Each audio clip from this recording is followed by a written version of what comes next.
Welcome to TradeTheMBA.com. This is John. This report is for the 4th of December. Well, we're just flying away through the month already here and just keep on trucking higher. No surprise, except for we did get a change here as we're beginning the day. We do see a significant alteration in our DOC here with significant rise in cyan. At the same time, steel continuing to drop off. So drop off of steel below the negative 13.5 and the cyan overtaking green. We could see a little bit of weakness in the near term. So that's worth noting.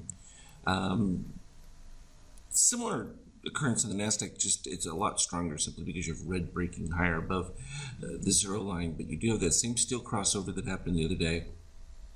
Far less range than the S&P had. It's still positive on the shakeout, so until that changes, I mean, you're still in the right track. I think you're just kind of a loss of momentum. And the euro, again, continuing its insane climb.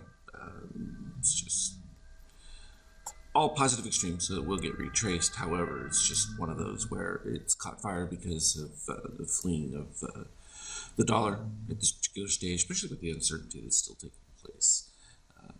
Then you have gold also making its move because of it. And again, like I said, we expected this to come back up to the zero level anyway. So that would be 1858 range, not that far away from it. Intraday, this is a Deocom Paint 2. It was pretty clean with some of the little biceps. It doesn't like this one on the Deocom Paint 2, simply because it's not a coming off of the pivot below the negative 13.5 and making its P2 move from there. That's typically what the Deocom Paint is looking for its best configurations from that standpoint. When we do look at moves of the orange popping above that 13.5, especially after DOC spread, we did get some weakness within that as we were rolling over on the it was kind of a second wave on the Power 2 here. But it was very short-lived. I mean, literally, we weren't really positive extremes, but just very close to it.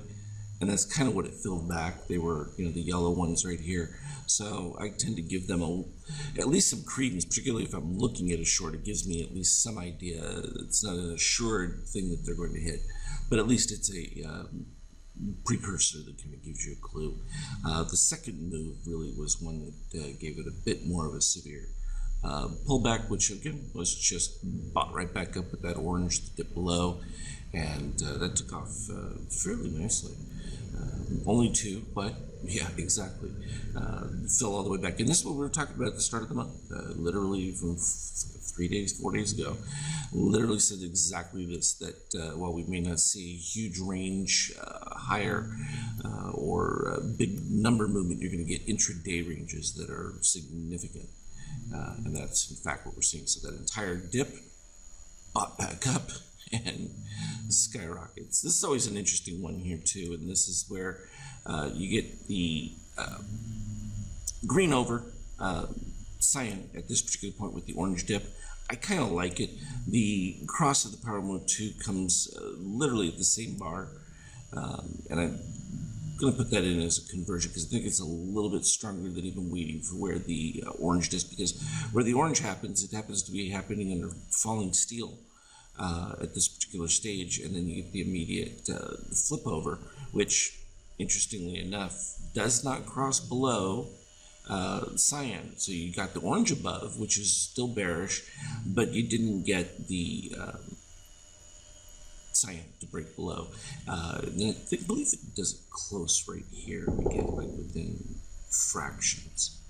377, 387. So yeah, it's like point, one something, tiny move, and then it just progresses, and that's the last of the turnaround before you dip below red, and then steel is crossed above, and that's led to this entire move. So it's just been straight from there. As always, though, Friday, put anything relevant on the Skype chat as it happens. Trade well.